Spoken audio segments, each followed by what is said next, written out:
Hey guys, LMC here. Welcome to another video. I'm hanging out with my friends at A1 again, as I often am, and they've given me the CFMOTO 650 NKS. It's just having a bit of a warm up because it's a pretty cold morning. Now this bike is brand new, so they've just kind of clicked it over into a demonstrator version of it, and they're going to let me put the first few Ks on it, which is kind of fun. But yeah, I've never ridden this manufacturer before, the CFMOTO, so this is not one of the sort of major Japanese manufacturers. It's one of a sort of more budget conscious, cheaper manufacturers. I think it's Chinese. I don't know. I don't care. All I know is that it's just kind of designed to be a bit more of a budget conscious brand. I mean, it looks pretty good. This one's all completely murdered out in black, so there's just black everywhere. I mean, look at it, which is kind of nice, actually. You know, like I appreciate the fact that this looks as good as it does for something that's so cheap. So that's kind of nice. But I mean, I'm sure I'll get on it, have a bit of a ride, and I'll start noticing a few things here and there. But yeah, it looks pretty good. I mean, I love this. I actually really like this exhaust tip. I mean, it's a stock one, so it doesn't have the best note on it, but it looks really kind of like understated and kind of subtle and kind of stealthy. You know, if I think back to the stock pipe on my bike, the CB500F, that thing looks horrible. It's just like this massive silver thing, and it just looks really like, sticks out like dog's balls. Whereas this one kind of has a nice subtle look to it, so I quite like it. I like the way it looks. The only thing I'm not so sold on is this front end here. It kind of looks like the head of a robot, or like an android out of some 90s sci-fi film. I'm not that sold on it, but you know, whatever. You know, I'm sure some people will like it. Totally a subjective thing. Anyway, let's jump on it and have a bit of a ride. Alrighty. The CFMOTO 650 NKS. So, look, it's a good bike. I must admit, I'm impressed overall. There are a few things I've noticed already that kind of, you know, tell me that it is a cheaper bike, but I'll get to those in a second. First off, the kind of core parts of it's a lot taller than my bike.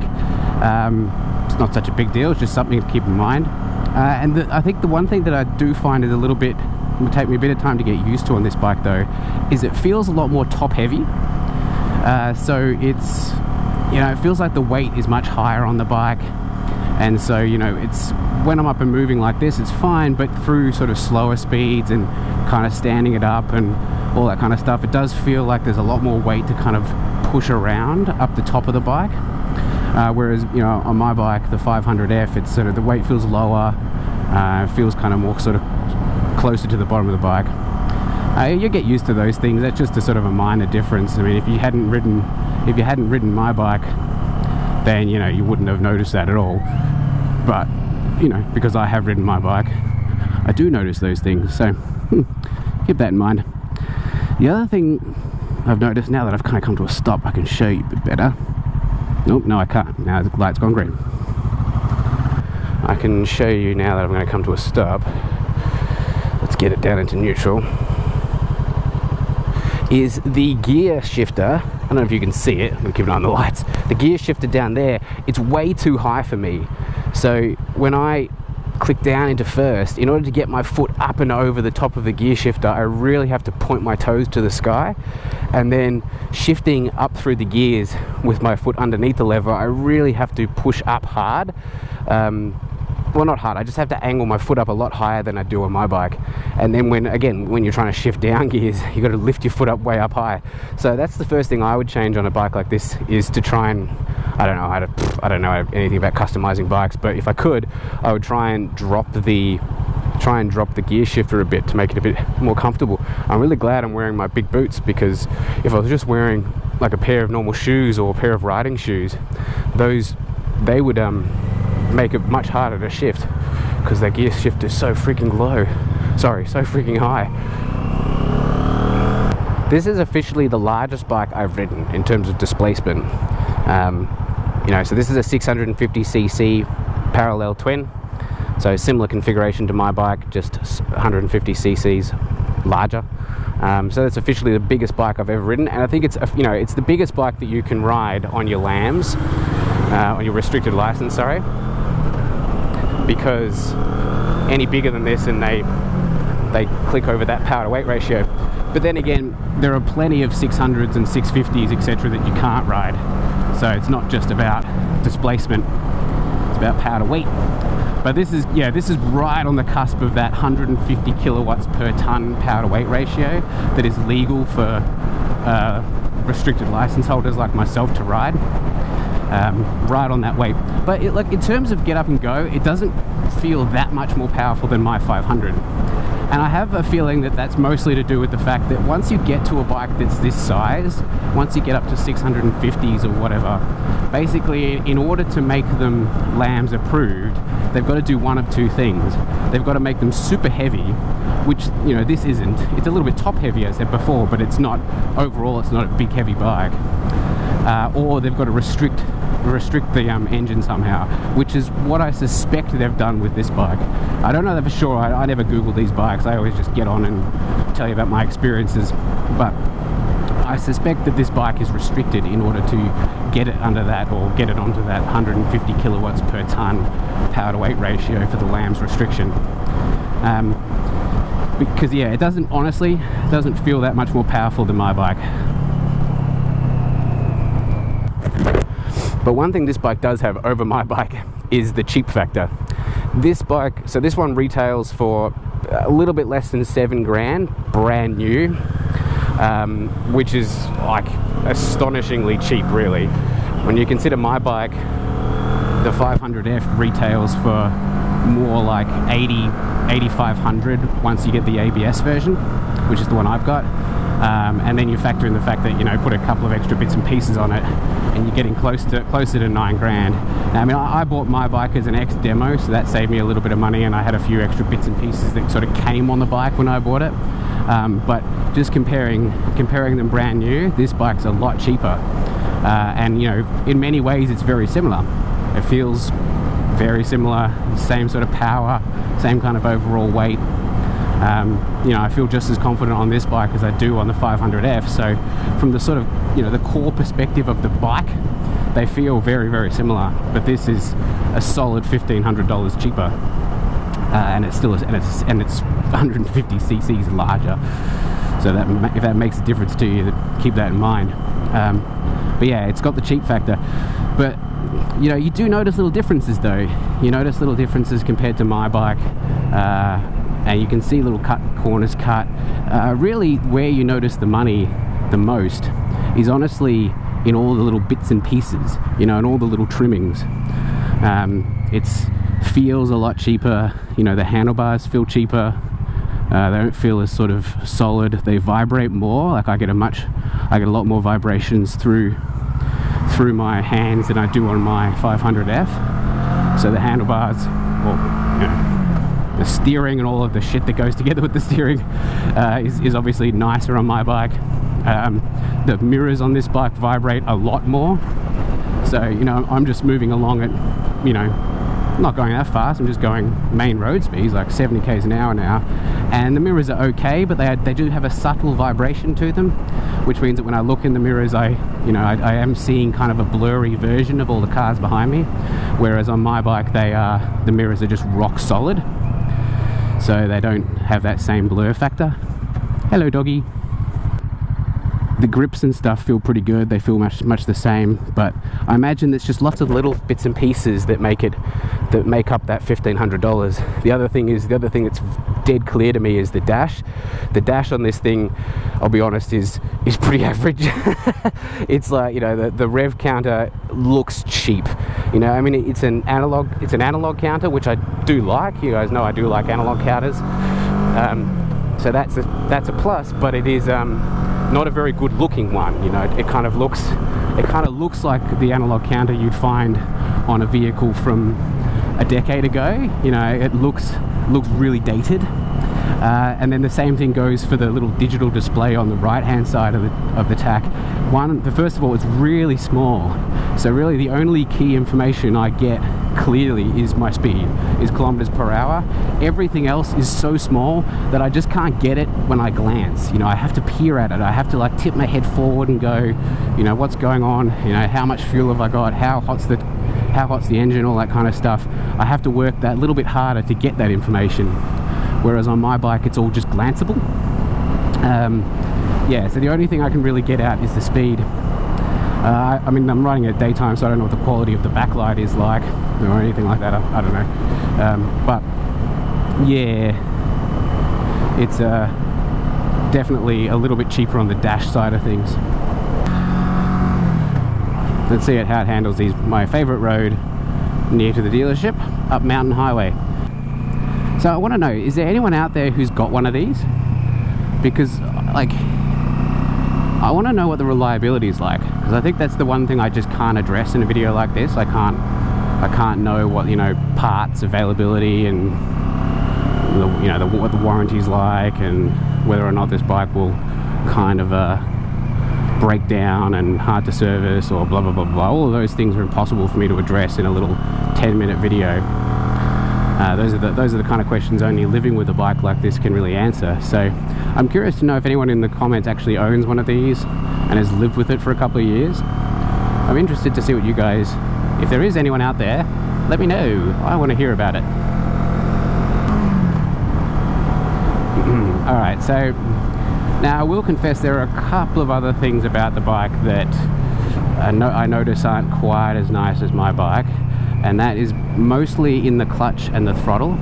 The clutch is quite a bit grabbier than my bike. You know, it doesn't have a nice, it's harder to be smooth on the gear shifts, I'm finding, than on my 500. The 500 is much more forgiving with shifting. So that's something to keep in mind as as I click down through a gear, or even just up's fine, but if I shift down a gear to come into a corner and slow down a bit, I do feel like it kicks me in the bum a bit more than my Honda does. Now I know that would get better as I got used to the bike and as I sort of got better with the clutch control of the bike, but that was something that was much easier to much easier to grasp on my 500 than it is on this bike. So keep that in mind. The other thing is the throttle is a little bit snatchier, so I find sort of rolling on after coming out of a corner is a bit more of a jolt to it. You know, I feel like it sort of moves underneath me, whereas my bike's the delivery of the power as you roll on out of a corner is much smoother. You can probably even, I don't know if you can actually tell, but if you're watching, you might be able to catch glimpses of when I shift down to a lower gear to go through a corner. You might catch glimpses of the bike kind of jumping a little bit. Yeah, and that's what I'm kind of talking about, is it doesn't quite have that same smooth transmission. Transmission doesn't feel quite as nice as my bike does. I think one of the main positive things about this bike is that it is so similar to the 500F that I can immediately jump on this bike and feel quite comfortable on it. You know, you probably can't really tell from watching the video because I'll be slicing all these things up, but I'm actually moving through these twisty roads much faster on this bike than I have ever done it on any of the other A1 motorcycle bikes that I've borrowed. And that's because, you know, I actually feel really at home on this bike, and I feel like it does a lot of the core things just fine there, and it feels so similar to the 500F that I can just jump on here and immediately be going as fast as I would on my 500F. Whereas all the other bikes I borrowed from A1, I'm always a little bit, you know, because it's a new bike and it feels totally different, and so there's always a bit of an adjustment period that I go through, which means that I'm always a little bit more timid, you know, a little bit more ginger through this road. But I don't really feel like I'm getting that on this bike. So that I think is the most positive thing I can say about it, you know, because I'm used to the 500F, which is such a similar bike in many ways, but is a $1,500 more bike than this. You know, it really speaks worlds about this bike as a cheap bike that can still do the job really well, and so yeah, I recommend it. Alrighty, let's just have another look at it. Ugh. Oh my god. You get so used to... Oh, it's got quite a little neutral. Quite a little neutral. You can skip right over in a second very easily. Alright, let's have another look at it. Yeah, see, I don't know, what do you guys think of the looks? I think, you know, apart from this head bit, apart from this front end here, I think it looks really nice, actually. Really, really nice. The fact that it's all black, everything's blacked out, is, I think, a nice touch. I mean, you can see all the cheap little parts, but that's okay. I don't really, not too worried about that. But yeah, I think it looks good. Looks good, rides good, feels good. Yeah, I like it. I like it. I'm pleasantly surprised, actually. I thought it would feel worse than it does, you know. I thought, you know, being a different kind of manufacturer, not being one of the big Japanese manufacturers, you know, being a cheaper entry-level thing, I knew it was going to be cheaper and not as quite as nice, and it is, but it surprised me, actually. It has actually surprised me, I'll be honest. It feels better and rides better than I gave it credit for. And because of that, you know, I can recommend it. So if you want an inexpensive bike, if you want a 650, you know, this is big, right on the limit of that Lamb's approved 150 kilowatt per ton power to weight ratio. So if you want as big and as powerful as you can get, but you want cheap, then this is I think it's a fantastic option. I think it's a fantastic option, and there's a few things you could change to kind of fix it up for yourself if you liked. You know, change the handlebars, give them a bit more of a lent over riding position if you wanted to. Change the pipe, some kind of short pipe that still looks quite nice but would give it a really nice sound. And yeah, look, I think you're gonna be very happy with this bike, to be honest. I honestly think you'd be very happy with this bike. Okay guys, just gonna head back to A1 now, giving it a bit of a run, had a bit of fun on it. And I think the way to sort of sum this bike up is, you know, would I recommend it for you guys to buy? And to be honest, the answer is yes. You just have to know what you're buying, you know. As long as you go into this bike with full awareness that it is a budget conscious bike, you know, it doesn't come from the big Japanese manufacturers. It comes from a manufacturer that, you know, is obviously focused on making more of a budget conscious motorcycle for the more budget conscious customer. Then, like, yeah, I can absolutely recommend this bike because it does all the core things, you know, just fine. I haven't found anything that's a real deal breaker on this bike. Everything that isn't quite perfect on this bike it's not that big a deal. You know, yeah, the mirrors vibrate a little bit. That's a bit annoying. Yeah, the tack is cheap. You know, the whole dash is cheap, but it still gives you the key information. You know, it looks the business with a nice pipe on it. It would sound the business.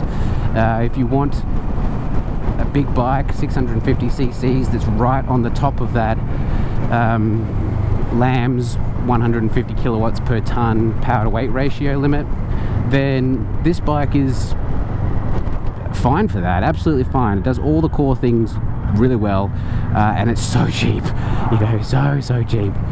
So yeah, I can heartily recommend it as long as you go into it knowing what it is, you know, what this bike represents.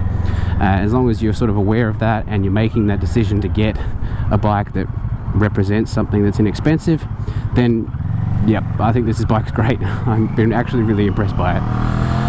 But anyway guys, that's it from me.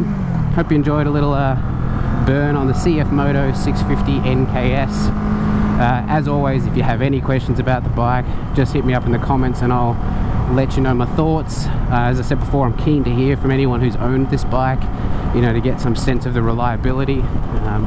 You know, what's it like really living with this bike, because I've only really had it for like an hour. So there are a few things in this kind of first ride video that I just can't cover.